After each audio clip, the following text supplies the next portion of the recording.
Hello and welcome. I really hope you can hear me and welcome to our, if I'm not mistaken, this is the 54th webinar that we have. And, it has been such a everyone and all these years that we have done these webinars and the feedback that we are getting from everyone. And this particular webinar again was an offshoot of the previous webinar. In case you've not seen it, you should. It's about third-party risk management best practices and way it should be done. And it had a phenomenal response from our viewers. And one second. I hope you can hear me. If you can hear me, just raise your hand or just drop a message.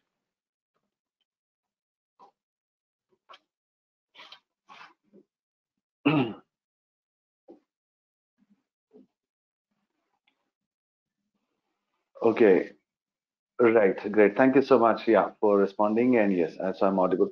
Super. So, starting off on this, so from the previous webinar, we had covered on how the third-party risk management audits and all to be done, internal management and stuff. So many people asked specific queries, which I had mentioned anyway in my previous webinar. That is how to do it. Like we're doing, like we have clients where the client is saying that I have some vendors where I'm sending out this data, and I want to check whether they are managing the GDPR requirements well for my clients, for my data. So I am GDPR compliant, but I don't know about the GDPR compliance of my processors down the line, whether they are doing the job efficiently. So so same thing happens even for say a PCI DSS or a HIPAA. So of all the queries that was raised, the most that we received the queries was on of course, that was GDPR. So this webinar is all about that. So this is the agenda which you have received in the invite. And again, you'll be getting one CPA point for the webinar, but you have to end it. You have to attend it end to end. So ensure that you're not cutting any corners or dropping out somewhere along the way. All right. So ensure you are there. Ensure that you are doing this at the appointed time. All right. And but till the end, because in case there's a query, so we will be responding based on your attendance. So again, so you can go to our for all the previous webinars that we have done. We have tons of webinars that we have done, like 54. This is the 54th. So that's our YouTube channel. You can click on it and then maybe subscribe, maybe share, or click on the bell icon. And at least one video a week is something that we put up. And from what I understand, we've got like almost 1,800 subscribers, which for our industry is very good, very cool. And the next thing is that if you subscribe and you click on the bell icon, you will be getting alerts when we are uploading new videos. So it's not just the webinars on the channel. We have ethical hacking videos. We have Ask the Expert. These are like short videos, of 30, 40 minutes and stuff. No, sorry, 3, 4 minutes, not 30, 40 minutes, 3, 4 minutes. All right, so going ahead, these are the past webinars. As you can see, tons of extreme content that we have. I don't know any other YouTube channel. If you know, please let me know, because I don't know any other channel on YouTube that has this depth of content. So many of them. Yeah, so the last we had done was strategies for vendor risk management, vendor third-party risk management. All right, so moving ahead, as you go along, do ensure that you drop in your queries in the query box, and I'll answer as much as possible. After the webinar is over, in the survey form, please drop in your areas of interest as to what webinar you would like to see next. And more often than not, we do take our viewers' feedback into consideration, because it's all about you. I'm not charging you anything for my webinars. So do feel free to drop in your thoughts. Okay, so okay, most of them are my clients, and this is me. So I've been in the industry for almost 30 years now, and like my company's VISTA InfoSec, and I've been there for like almost, the company's been there for more than 17 years now, and we do many things. ISO, PCI, ISO is okay there, but PCI, DSS, PCI, SSF, and GDPR, HIPAA, SOC 1, SOC 2, so many things that we do. So this is where we are across the world: US, India, Singapore, Middle East, anyway, UK. We are ourselves certifying on these standards, and a few of the service portfolios that we work on: compliance, regulatory, privacy, technical, turnkey. Yeah, these are the certification or attestation services, as you might want to call it. that we do. So this will give you a good idea that whatever we are speaking is from our experience and that you've built up over the past few years. Anyway, we are open for business collaboration. So in case you want to partner with us as our as our long arm across the globe, we are more than happy to talk to you. And in case you're looking for a career, we are looking for people all the time. Good people. I'm not interested in a certification or how many years of experience, because we have had 6 months people, 6 months experience people doing better than somebody who was 10, 15 years. So, we are looking for basically intelligence and good, hardworking people who are interested in data security. So drop us a line. Maybe we can look forward to working together. All right. So with that, we start, and that's the participation request at the end. Okay, GDPR regulation at a glance. So finally, the rubber hits the road. So GDPR regulation as at a glance, it is a very stringent. It's literally like a global benchmark at this time. GDPR is like like a global benchmark. So it is for the European citizens, of course. For those of you who might be aware, there is after the Brexit that happened. So there is a UK GDPR and there is a European Union GDPR. There are minor differences, but they are still there. So it is basically for personal data of a citizen of EU, or in that case, even UK. And non-compliance is very steep. Many companies like Google, Apple, Facebook, so many companies have been penalized on GDPR requirements, as I remember. So it is as much as 20 million euros, or 4% of global turnover, whichever is greater. So hundreds of millions of dollars in penalties have been dished out to these companies. So they are very serious about this. All right. So that's where companies are also very keen to ensure that their vendors are GDPR compliant. So a brief about vendor risk management. Again, to get more into this, please view the previous webinar on strategies for vendor third-party risk management. But this is just like a small brief to ensure that people understand what I'm talking about. So with the growth of this outsourcing industry, third-party vendor services are very common. Everything gets outsourced, whether it could be data analytics, server management, database management, even data centers, HR, payroll, so many possibilities, training, internal audits, so many things get outsourced all the time. So because companies should want to focus on their core competencies and build on their core competencies, and not just get into these tangential items. So, or even get outside expertise, because those companies would be more focused on that particular stream, which could be, like as I said, server management, database management, internal audits, vulnerability assessment, compliance. So many possibilities are there. Data analytics is there, MIS development, customer support, so many possibilities. So nearly every business that we see outsources some part of their operations with third-party vendors. Now this helps businesses improve the line of service. So even see, we are not a very large company, but even for our company, we have outsourced our payroll, we have outsourced where our servers are hosted. So there are not many things, but that's what that we do. But even at our level, we have. So almost every company that even we know of have done some sort of outsourcing or the other. So then the challenge becomes is compliance. How are you ensuring that your vendors are also maintaining the same level of risk management that you have? So that is where vendor third-party risk assessment is a technical process evaluating risk associated with outsourcing services to a third party. So this assessment helps you gauge the level of risk associated with the third-party services. Then the findings will then help organizations to evaluate and factor in as to whether they should continue working with this vendor or not, or whether it is good to or they should have some more checks and balances in place, and more often than not also as a part of due diligence, so that in case, God forbid, anything goes wrong, this company can show that they have been due diligent and they have audited their vendors as well. So it plays multiple roles. So these are a few more things, So analyzing the risk of what your vendors are all about, whether they are, see, many a time. So let's assume, $1 billion company is outsourcing some small services. Maybe it could be some customer support or some data analytics. Now, this $1 billion company would have invested hundreds of thousands of dollars or millions of dollars into data security. It could be DLP, WAF, and data encryption, server management, backup, so many other things. Now they decide that, okay, let me outsource my customer service to somebody else. Now this customer service could be some outsourcing company based, say, in Philippines or India and that type locations, and they would be having maybe 100 people with a turnover of not more than maybe a couple of $1 million. So now they are getting all the data of this $1 billion company, and they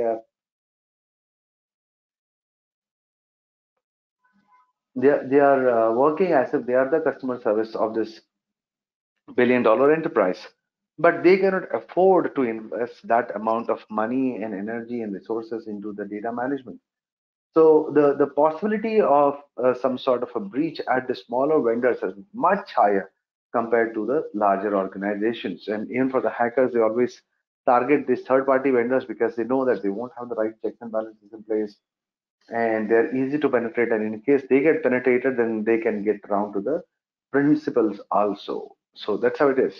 So it is meant for to ensure the effectiveness of security measures and industry best practices, whether they are implemented and in alignment with the expectations of the standard, industry requirements, and more importantly, the client in itself, right? Okay. So who are the third-party vendors under GDPR? So defining what do you mean by third-party is very, very important. So as per the definition of GDPR, it is third-party data processors as a natural or legal person or an organization that processes personal data on behalf of a controller. So there is a processor, there is a main company in place, and they have hired a third-party company for processing the data on their behalf. So those are basically the basic definition of a third party. They are service provider offering data processing services to data controllers. That these data processors work on behalf of the data controllers in terms of processing personally identified information. Now they could be hosting companies, email service providers, customer relationship managers, cloud service providers, so many possibilities. Now before, okay.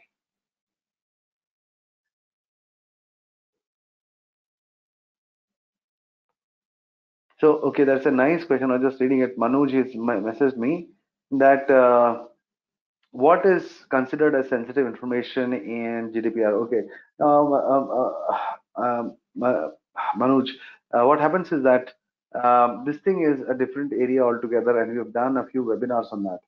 So GDPR is very clearly identified, sensitive data, typical PIIs, what is covered, what is not covered, all those things. So I would suggest you to go to our YouTube channel. You already have the link.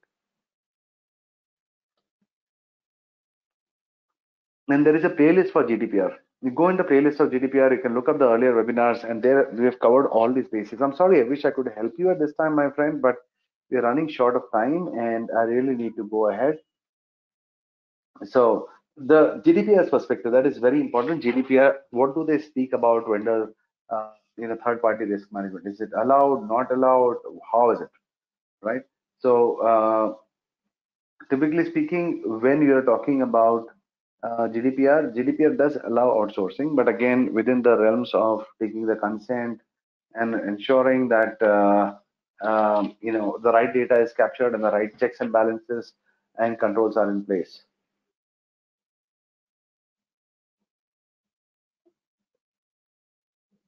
Okay, someone else, Prema, has also asked a question. So this third-party processor is a sub PII processor. So see, now if you're getting the data from a controller, then you are the processor. But if you are then giving it to somebody else down the line,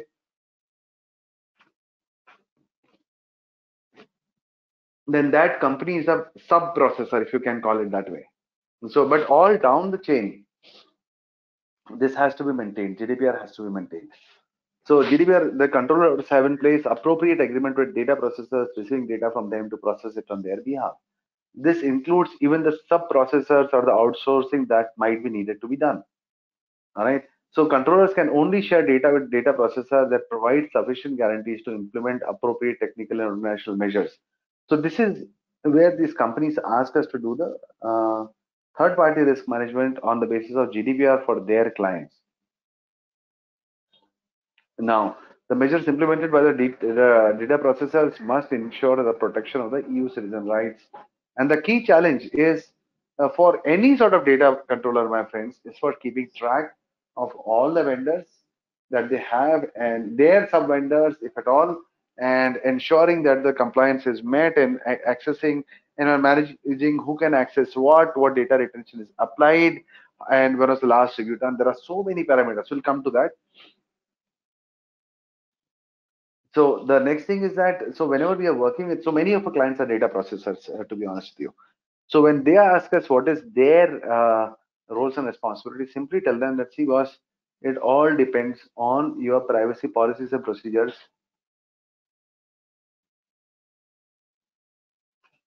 that you have signed with your controllers or your primary principal processors. So your GDPR compliance is restricted to that.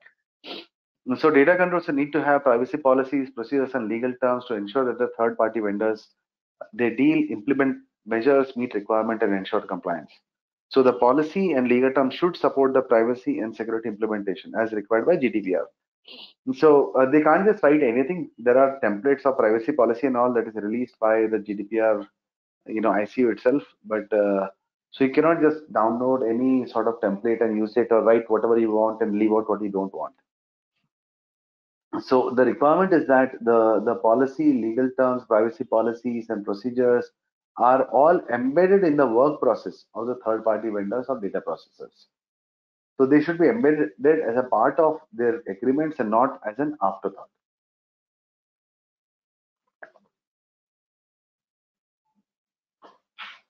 Right. So, okay. Now, data controllers also need to ensure and verify that the data processor. So, pay attention to this. To Article 28, as it is written over here, Article 28 of GDPR. Look at this. Article 28 of GDPR specifically requires controller to only partner with those data processors that provide sufficient guarantees to implement appropriate technical and organizational measures. So the council, the commissioner's office, has put the onus on the controllers to ensure that they are only working with those processors that have the sufficient guarantees that they will be implementing appropriate technical and organizational measures. Now, this will ensure this will meet the GDPR obligations and also highlight the importance of vendor third-party risk management. Now, the data controller should also have real-time visibility. Look at this, real-time. The keyword over here is real-time visibility.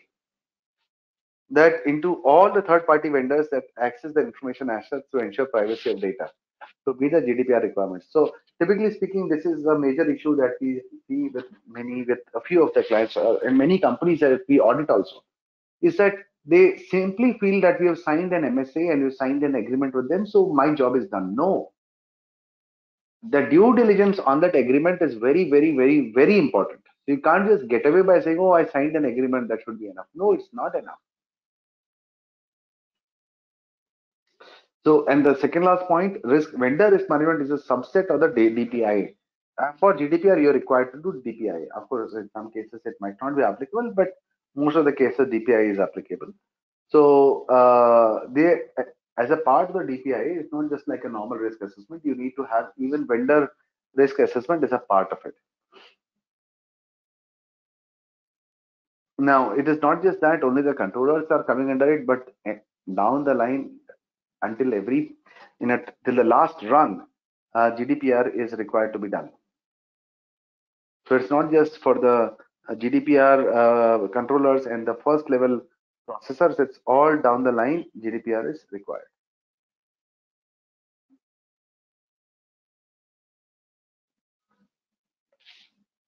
Okay, the next thing, look at this. Article 28.1 of the GDPR deals with the obligation of third-party processor information. The article clearly states that where processing is to be carried out on behalf of a controller, the controller shall use only processors providing sufficient guarantees to implement appropriate technical and operational measures. 28.2 that processor shall not engage, look at this, shall not engage another processor without the prior specific general written authorization of the controller. So this thing is very, very important again, because what happens is that many a time a company takes a contract and at low price, and then again to maintain the right profit margins, they outsource it to someone else. GDPR is very clear on that, that if you're outsourcing, it is fine, but get the permission of your controller as well. Otherwise, the penalties are huge, $20 million pounds, sorry, euros, or 4% of the revenues. So exhaustive vendor risk assessment is required. So why is it critical? So basically privacy breaches. And for many companies in this day and age, this privacy breaches serves as a very substantial cybersecurity breach. Now, one of the most popular example would be the Facebook, which gave access to information about its users to a third-party app and saw that users becoming highly controversial with Cambridge Analytica. So I'm sure that everybody has read that name in the newspapers. So this is basically misused for elections.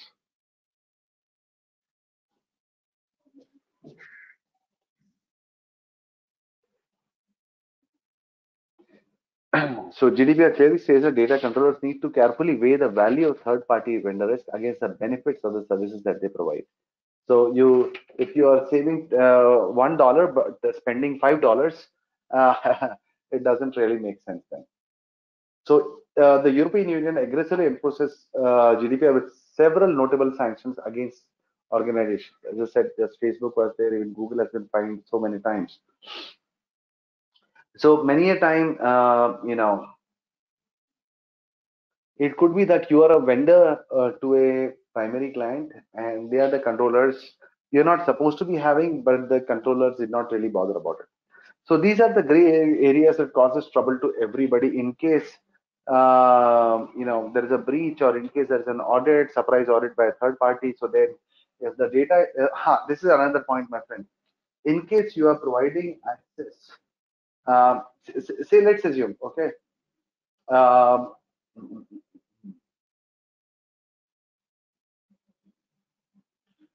let's assume you are saying that I am asking a client.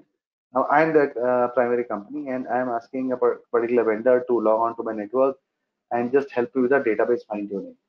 Now, though that database contains PII, but that company who's doing the database tuning might say that, oh no, I'm not doing anything. In the sense, I'm just tuning. I'm not touching the data. I have nothing to do with the data. But the point is that in case I don't know how you'll be setting it up, but in case when you're doing this database management, the database support personnel would be having access to the database in itself also. Possibility is very high because you have to give the other person admin credentials. So even if you have access which is unintentional, means like you don't need to work on the data, but you are still given access because for some other reason. So in that case, again, the vendor would be needing to have GDPR compliance in place. So many a time, what companies do is that they ask their vendors to sign off on some GDPR format that will not do this, that will not do that, and this is how they'll work, and that is how they'll work. But just that agreement is not really enough. They need to have some systems in place to ensure that these vendors are adhering to the agreement and are secure enough to meet the requirements of GDPR. So one of the best ways of doing that is to do a vendor third-party risk assessment, risk management, like a TPRM cycle with some company like ours. So how to manage vendor third-party risk under GDPR? This is becomes like very, very painful. Now, listen, again, we are quoting the standard, okay? Whatever is written, we are just quoting it out to you. So Article 24, which speaks about responsibility of the controller, right? So, okay, one quick question, guys. I'll just take maybe 30 seconds. That who would be the responsibility of the controller? So how do you identify who's the controller, who's the processor? Any idea?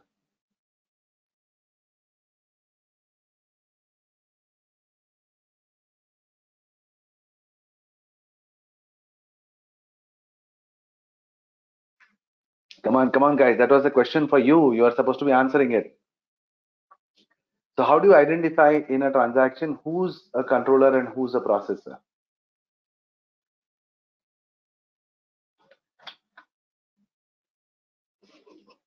Okay, again, this is covered in one of our earliest webinars on GDPR. It is there on our YouTube channel. Okay, see, for whatever data is collected, a controller is the one who defines what can be collected, okay, and what processes can be run on that data. So what data can be collected and what can be done with the data, the one who defines these two parameters, what data to collect and what to do with the data, that person is the controller. So many a time the principal company or the controller decides what to collect, collects the data, and then gives the data to somebody else and tells them, okay, I would need these 5 things to be done on the data. So that's how controller and processor relationship happens. Okay.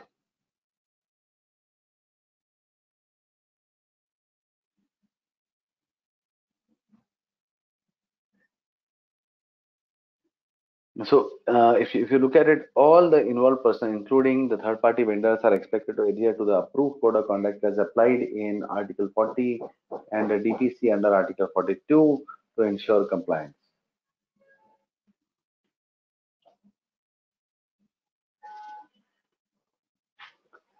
So within that, recital 76, it speaks about having a risk assessment in place. So it requires you to have a thorough risk assessment and the evaluation of the risk process of the risk exposure. Uh,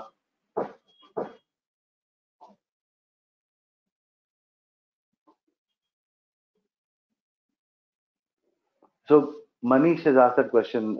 Who defines person? Yeah. Okay. He's okay. So the controller is the one. Yeah, Manish, you're right. The controller is the one who determines how, what data to collect and how to use that personal data. That's defined by the controller. The controller will determine that as per the business processes and as per the consent that is taken from the end users. Right. I hope that was making sense.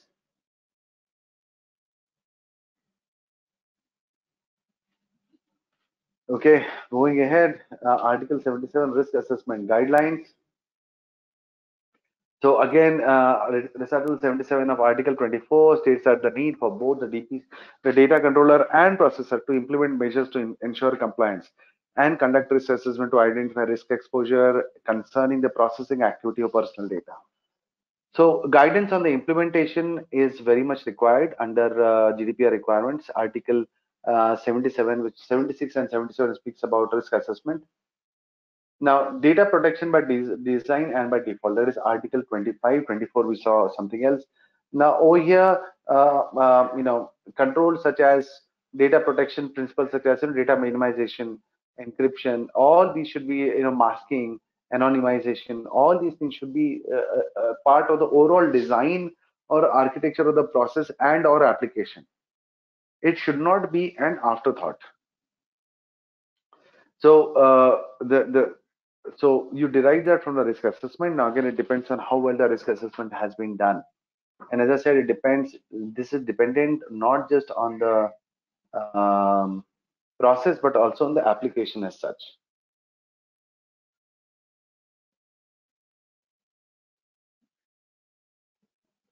Okay, Article 28. This is for the processors. Where processing is to be carried out on behalf of a controller, the controller shall use only controller processors providing sufficient guarantees. We heard this thing earlier.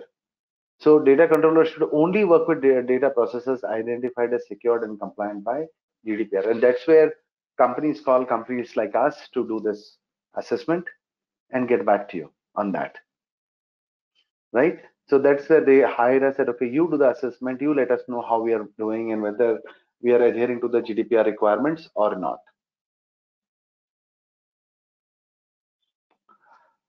Okay, quick question. In GDPR, how many articles are there and what are the articles related to vendors?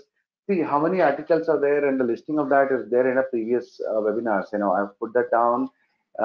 Again, I'm putting down my channel to everyone. And over there, you can go and you can even click on the GDPR playlist and there is a lot of information. So how many articles are there and what is the purpose of each article? All those that is there in the GDPR webinar. And what articles related to vendor risk management, that's what we have put up now. what you are seeing now is all those controls which are as required by GDPR for third-party risk management. Now, this thing is something, that contract or legal action stipulate in particular that the processor should look at this, make available to the controller all information necessary to demonstrate compliance with the obligations laid down in the article and allow for and contribute to audits, including inspections conducted by the controller or another auditor mandated by the controller. So it gets very hectic, but the processor is supposed to maintain all the records and the reports pertaining to their compliance, which can be asked by the client from time to time. So security of processing, the controller and the processor shall implement appropriate technical and organizational measures to ensure a level of security appropriate to the risk.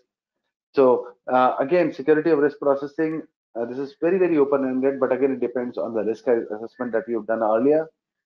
So if you look at it, the ability to ensure the ongoing confidential integrity, availability, or a process for regular testing. Now you might look at this as high level, visionary statements, but in your policies and procedures for Article 32 and other articles, you will be documenting as to how you are achieving this. I hope you're getting what I'm trying to say.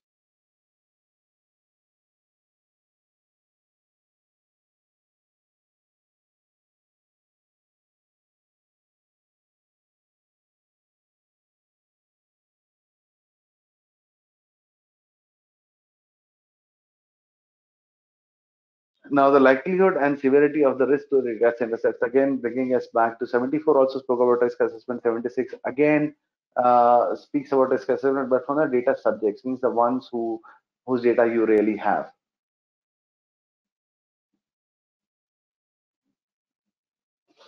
Now, it could be a single assessment or multiple assessments. There could be DPI required as a part of Article 35. Again, DPI required as paragraph 7 of Article 35, which speaks about the process for doing a DPI. Okay, Anthony, yeah, your query how to do a DPI. I'm sorry, my friend. Actually, I'm sorry for repeating this again and again. Please accept my apologies on that. But you've already covered that as a part of a DP of our, earlier webinars on GDPR, DPI, difference between controller, processors, various levels, type of data, super sensitive data, topical, typical data, all those things we have put down in our previous webinars. Please do go through it on GDPR. And if you still have any queries, do drop me a line. So DPI is something that is required to be done even by the processor. It's not just for the controller. So we put this down because many a time we've seen clients simply refusing to do DPI. They say our controllers have done it. Yet we have done it with their risk in mind. Your risk areas are totally different when compared to your principles. So you need to have that DPI mechanism in place.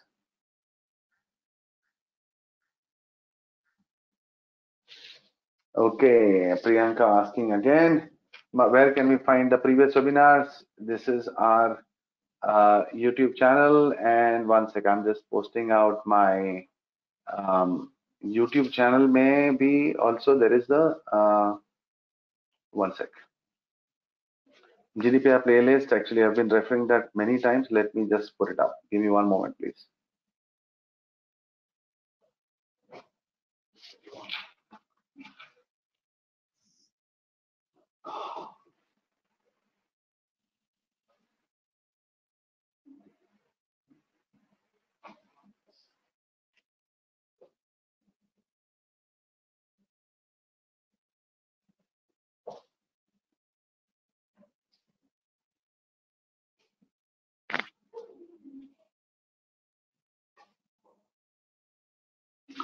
All right, so this is our YouTube channel GDPR playlist. I put it down in the group. Please do go through it when you can. I hope that helps. So transfers on the basis of adequacy decision.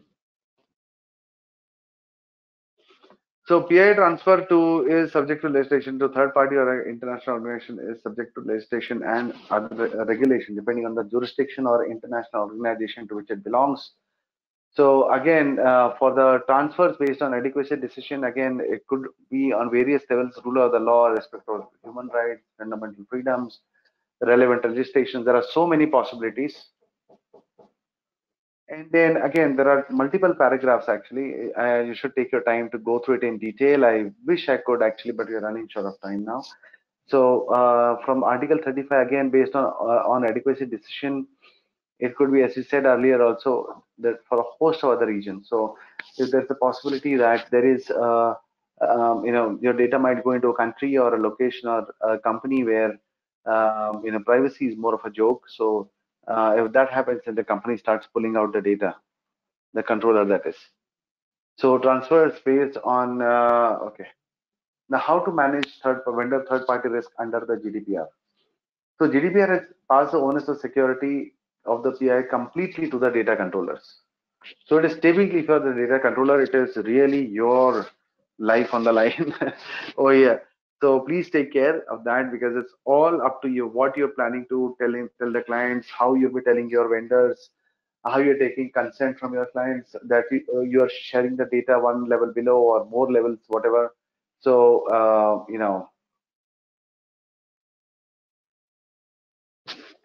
you have to be very careful about that.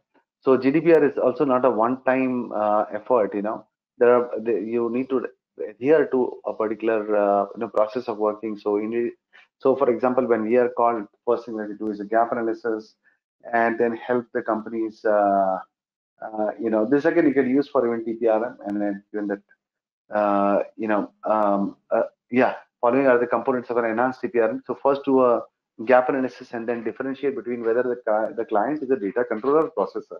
But let me give you something in mind. That is, we've had instances that for some processors, a company is a controller, and for other processors, it's a vendor. So again, sorry, for some they are the controllers, and for the others they are processors. So and for some clients, it's seen that they are both. As for the process, they are both. For some process, they are a processor, and for the processes, they are a controller. So all those things are there that has to be identified in advance. Then comes the contract review. So if you are a controller or if the processor says what is allowed for me or what is not allowed, we simply say what is written in the MSA with your controller is the one that is allowed or not allowed. So that's where we do the contract review. And if you are the controller, then we'll be checking your SLAs with your clients, with your partners or your international partners or your outsourced data providers. So that's where the contract review from all sides has to be done. Then is the TPI. Very, very, very, very crucial. The TPI to be done, and then continuous monitoring because TPRM is not just like a once a year or once in 2 years. It's supposed to be managed on a continual basis. So again, then the next thing is who will be taking care of the subcontractors, because subcontractors would also be having access to it. So would the controller be taking care of it or the partner will be taking care of it? Both have their own pros and cons. You can very well say to your vendor that you have made these 20 sub processors, you handle them. Now, the moment you do that is that when those um, when those contracts start maturing a bit or start up, uh, the agreement must be getting done properly. But once a few months have passed by, things start slowing down or to pick up only after that, after their audit is done, or just before the audit is done, they'll get in shape, and then immediately after the audit, everything goes for a slump for the next 6 months.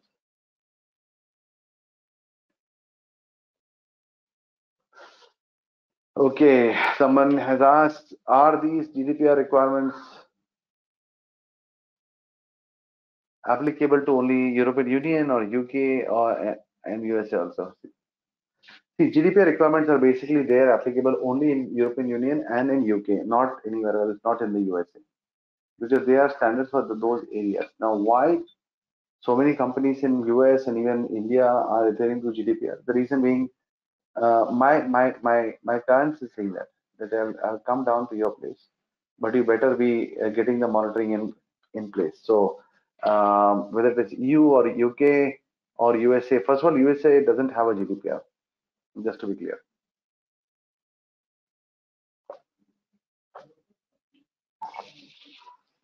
Now, GDPR is very specific about the mechanism for incident reporting, maximum 72 hours after detection. So whether such areas are also included as a part of your MSA with you share with your sub processors or your processor. So those things is something that you need to check. Then vendor third party compliance. So after that, who will be ensuring that the subcontractors are complying with GDPR? That is again something that needs to be worked out within the controller and the processor. So somewhere the processor might say, see, I can't do this, in the sense that I can't manage your compliance and also your vendor's compliance. You take care of it. But see, those things have to be aligned in advance and not just at the last minute as a knee-jerk measure. So coming towards the end of our webinar, so I'll be quick over here. So what are the key considerations for managing vendor third-party risk as per GDPR? Very important, the data flow. Through all the points of contact from inception to termination of the data or the retiring of data, the data flow should be mapped, even within applications. Now, screening of third-party, vendor third-party on a day-to-day basis, very important. And the third-party contracts that develop, maintain, and review the legal clauses, the vendor third-party risk management that is actually going and doing the audit, that is. And then again, have a data privacy officer in place. It's not necessary that it be a separate person just appointed as a DPO. It can be someone within an organization or within an outsourced entity doing the DPO job. So for example, our company also does DPO.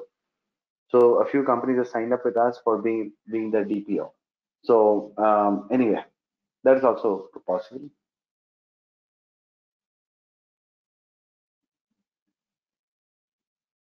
So implement and monitor security controls. It could be encryption, CCTV, log management, firewalls, whatever is there. So implement and monitor the established policies and procedures and enhance infrastructure and the audit process. So this is all about how the IT is managed.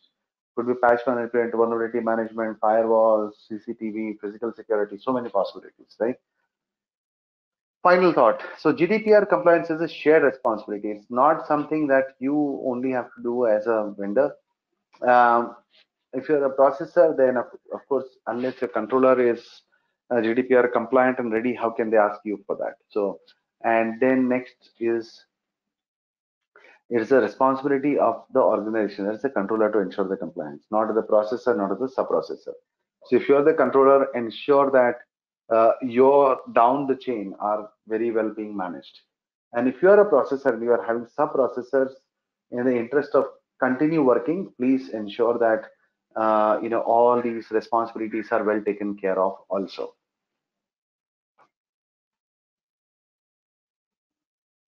Okay, now this should be undertaken by taking proactive measures to ensure vendors are secure and compliant by all means. Then it is an organization's data controller's responsibility to upgrade their existing vendor third-party risk framework as per GDPR requirements. Okay, so that was the end of my session on GDPR third-party risk management. And if you wish to